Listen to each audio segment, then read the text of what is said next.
สบายดีเด้อพี่น้องเคมีเดียนี่เป็นวิดีโอพิเศษที่เคมีเดียได้มาพบพออีกหนึ่งสิ่งที่เป็นเอกลักษณ์ของชนเผ่าอาคาเนาะซึ่งเป็นอาคาบ้านปังฮกเก่าเป็นกับกลุ่มบ้านต่างเมืองยอดอู่ข่อยพงสาลีเนาะ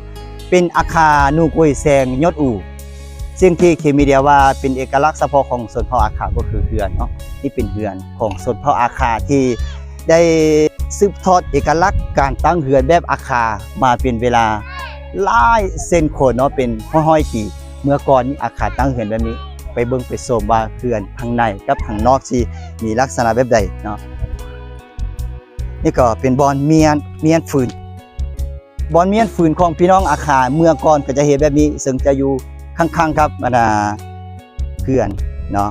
แล้วอีกอย่างหนึ่งที่พบเห็นได้เลยเนาะเคียงคู่ครับเฮือนแล้วก็บอนเมียนฟืนก็คือเราเขาเนาะนี่คือเราเขาดั้งเดิมของพี่น้องอาคาก็จะเห็นแบบนี้เนาะกลางบ้านก็มีหินใหญ่หินน้อยหลายพอสมควรเนาะนี่จะเป็นประตูเข้าพี่น้องจะเป็นประตูเข้าเนาะการมุงก็ประมาณนี้นี่คือสิ่งที่เอามามุงนี่คือสิ่งที่เอามาแอบเนาะเข้าไปเบื้องข้างในเนาะนี่ประตูได้พี่น้องพอเป็นเอกลักษณ์ของชนเผ่าอาคาคือกันประตูนี้นี่คือเจ้าของเนาะซึ่งเป็นเมียเป็นกำลังแต่งเครื่องสิไปงานดองอยู่ที่บ้านนี้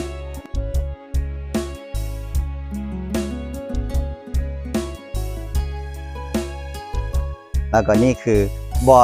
นวางถ้วยบวงแล้วก็ทางจะเป็นหม้อเป็น3อย่างต่างๆเนาะจากนั้นก็จะมีดูกับ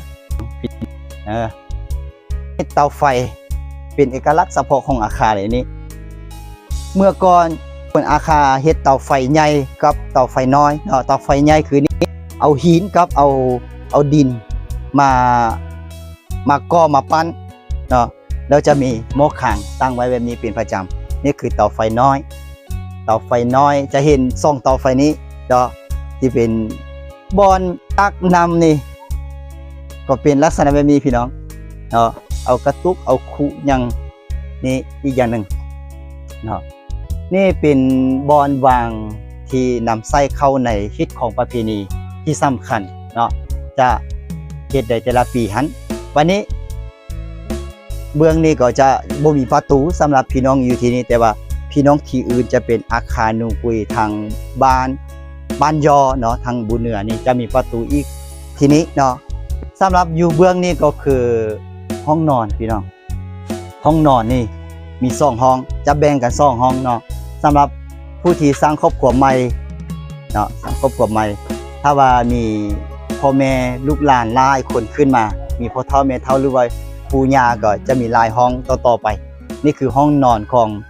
หัวหน้าครอบครัวจะนอนที่นี่ก็คือห้องนอนสำหรับแค่คนที่มายื้อยามเนาะแค่คนที่มายามนี่จะต้องนอนอยู่ห้องนี้นี่จะเป็นลักษณะเรือนศาลของคนอาคาจริงๆเนาะมาเที่ยวมาชมเด้อที่บ้านปังฮกเก่าเนาะเรือนของน้องสายนี้เป็นเรือนที่ยังรักษาลักษณะหรือว่าแบบเรือนของชนเผ่าอาคาอีกชื่อหนึ่งที่เป็นชื่ออาคาก็คือโลไคเนาะ